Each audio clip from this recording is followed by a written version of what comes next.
to CoSeCity, the podcast where we cut through the jargon and make corporate governance simple, practical and relevant. I'm Neo. Hi everyone, I'm Kako. In our previous episode, we covered the topic, the future of stakeholder management on balancing shareholders and societal expectations at large. And that was a wonderful segue for us to have the conversation we're about to have today, because we touched on some regulatory framework changes. We also today are going to speak about navigating the evolving regulatory landscape. Mm-hmm. Yes, the pace of regulatory change this year has been intense, from UK listing rules bedded in to tougher FCA enforcement, identity verification at Companies House, and shifts in corporate reporting. All of these providing robust challenge for governance professionals. And of course, with that challenge comes opportunity. So because moments like this show that governance professionals aren't just pen pushers, if you like.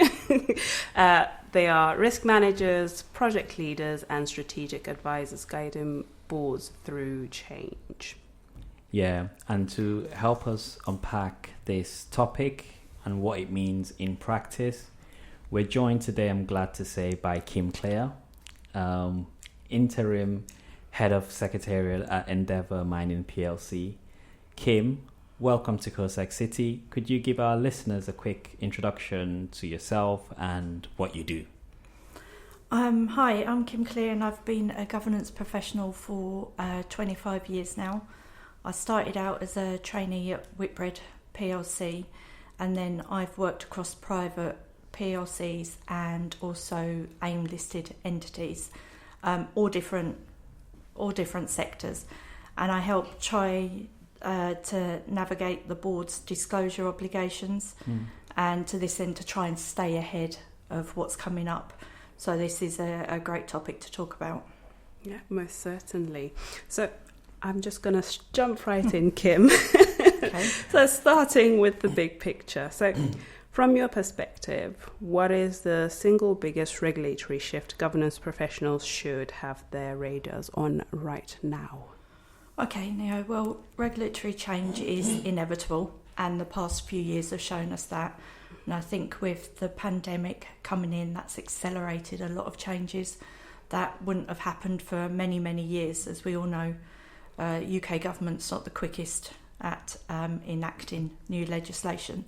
But I think it's the UK financial markets that have propelled them, and the fact that there's hardly any new listings, and there's more delistings, and to try and make the UK remain competitive, they've had to put these big regulatory changes in. Making minor amendments to existing codes just won't work. Mm-hmm. So I think to that end, the major change is the listing regime, I would say, even though it came in about a year ago. Mm-hmm. If you're a company secretary that's working in a PLC that's in the transitional phase, I think you've still got a lot of work there, and that's the biggest regulatory shift.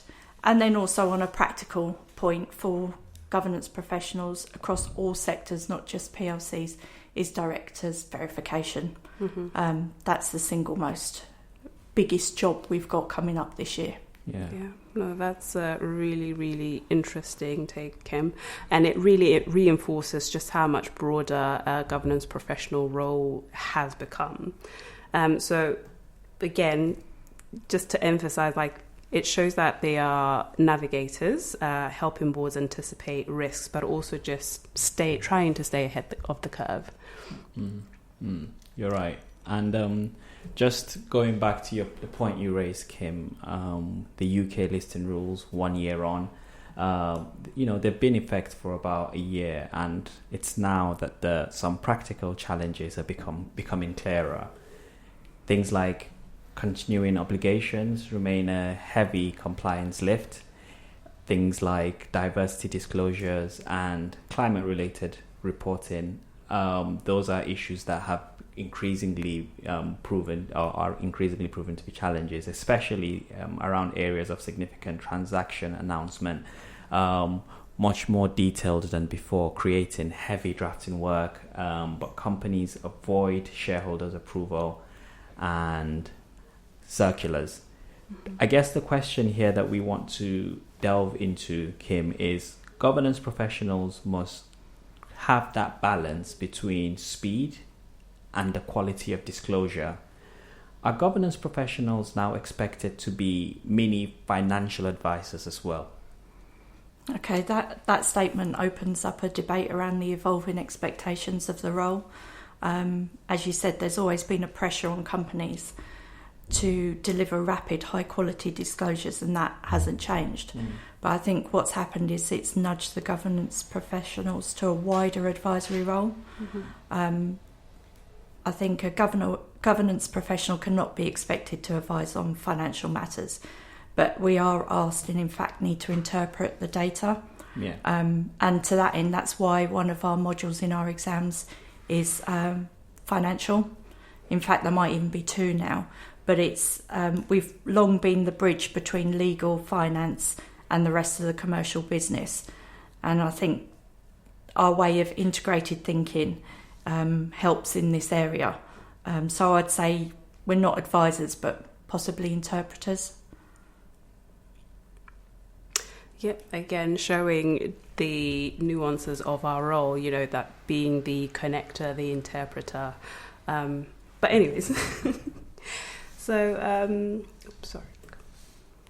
No, just to dwell further on that point, these are conversations that I find really interesting. So when you say, you know, not just mini financial, you know, we're not mini financial advisors, but we should be able to interpret this.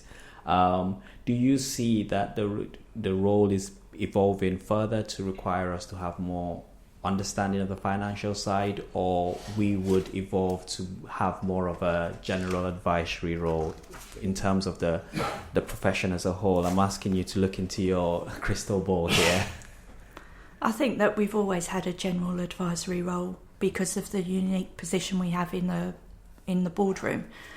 We get to hear about everything, and you can advise that if the CFO is going to say something, it might then impact a different department.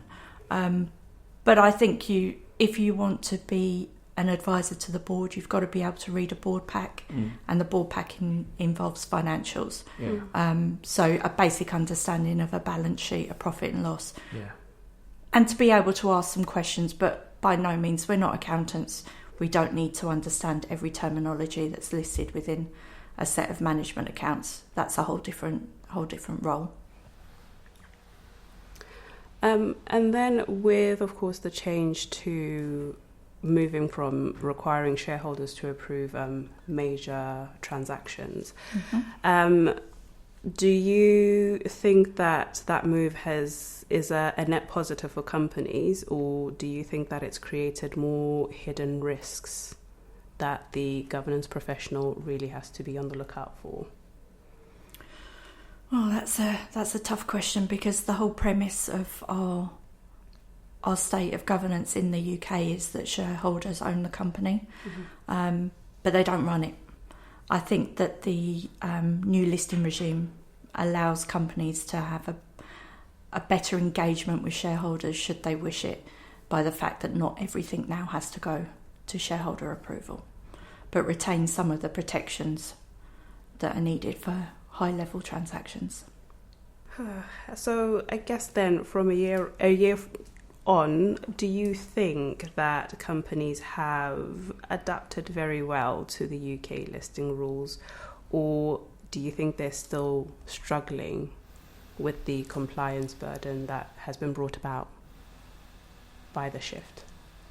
I think that's a mixture. Some of the premium companies were a lot further ahead of the changes because of the proposed new corporate governance code that never was. So a lot of the premium 100 entities had already worked towards some of those gains. And the fact that fell away allowed them to get a head start on the new listing regime. So moving on to further evolving regulatory landscape and what governance professionals need to know, I think we should speak about insider information and FCA enforcements. There's been some, the FCA crackdown on leaks, deliberate or inadvertent leaks in M&As, mergers and acquisitions are under sharper scrutinies with sanctions possible. Tell us more about what you know about this new enforcements. Okay, I think that the Wizz Air case was really interesting. It showed what could happen, rather than thinking about a person that lived in the Cayman Islands. It actually showed what happened to a bona fide employee. I think it also highlighted the pitfalls and the dilemmas of a company trying to decide who their PDMRs are. As we know, there's no clear-cut definition of them. There are guidelines in the FCA regulations, in the listing rules and the continuing obligations. But it's governance professionals there to just guide perhaps the disclosure committee in a larger organisation or the board in a smaller one to try and help them understand who their PDMRs are.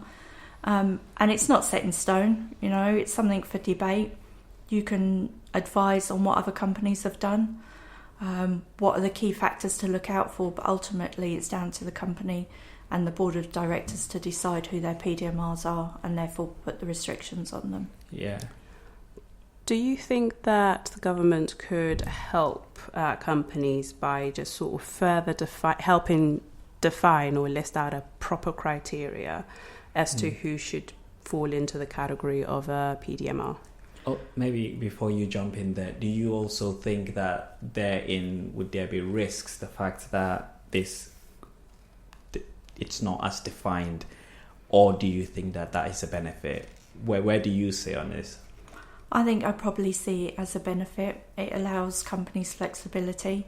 As we know, the corporate governance code isn't a one-size-fits-all, whereas the continuing obligations in the listing rules can be quite black and white. But I think you need to find the balance. Being prescriptive over certain positions, say the chairman, the CEO and the CFO, is great, but then I would probably say let the companies and their directors decide on who the other PDMRs are. Okay. And then I guess moving us on to the compliance changes that are coming into effect. So from September 2025, this month, we've got the new failure to prevent fraud offence, which means that large companies could be liable for actions of their employees, their agents, or even service providers. Kim, how prepared do you think organisations are for this? Oh, that's a tough one. I think this is a regulation that's got other departments in companies excitable, whereas sometimes it's quite hard to get buy-in from other departments on governance changes. This one has hit hard, and I think it's got the legal team, it's got the supply chain and the commercial departments all a bit more interested. It highlights the growing reality as regulatory scrutiny intensifies that the governance professionals are being drawn into different realms. And again, not that we're fraud risk managers, but again, we're uniquely positioned to lead projects like this. Companies, look, I can only talk from experience. It's a new regulation that's going to take time to bed in, but there is no lead-in time. It's in effect. So I think companies just need to show how they're dealing with it, and the governance professional can help because we already shape frameworks such as conflicts of interest and whistleblowing and other disclosure protocols. And I believe that the CoSec and the governance professional can then move from reactive compliance, where we're always releasing disclosures and announcements, to actually looking and horizon scanning and just changing to awareness. What could happen? I think we're uniquely placed to do that. Yeah. You literally read our minds, because I think the next question I was going to ask you if this pushes governance professionals to wear another hat of fraud risk managers. Yeah. But thanks for preempting that question and taking us there. But it also leads us to the next segment where we wanted to speak about further changes, identity verification, the ECCTA changes as well. It's one that is hitting governance professional with a major project management exercise. Is this a governance win for transparency or just another compliance hurdle? As you say, this is without doubt a huge project, and it's one that's been at the forefront of any seminar that I've been to in the past 12, 24 months, because we all knew it was coming, but we didn't have any dates and deadlines, so you sort of were just stumbling through, getting ready as best you can. I think it's great that we finally have some clarity on it, and to be honest, I think after the initial hard work, ID verification can only be a good thing.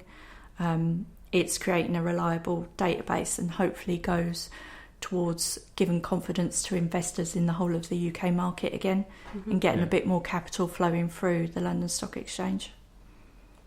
Oh, brilliant.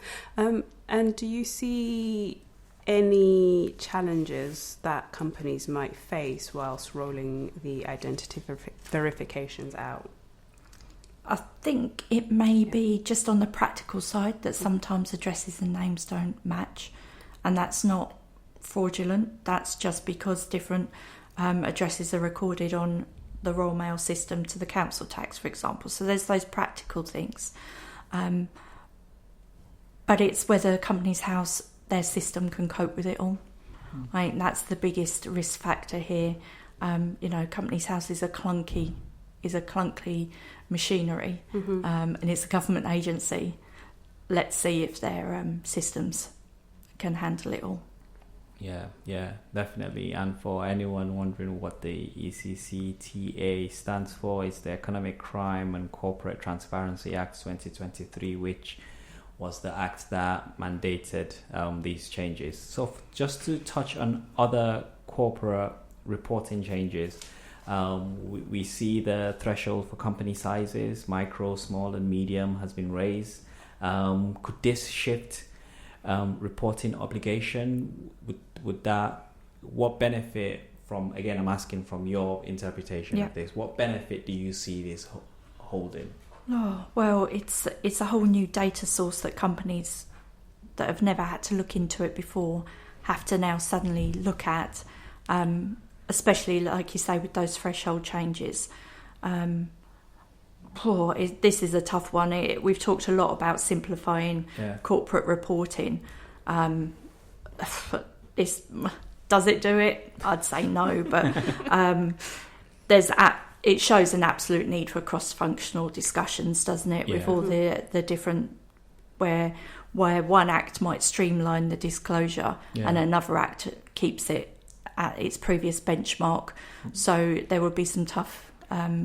People are going to have to stand up and be counted in the room saying, no, we still need to keep this disclosure in, for example. Definitely. And talking about some requirements being elevated while other requirements being streamlined, directors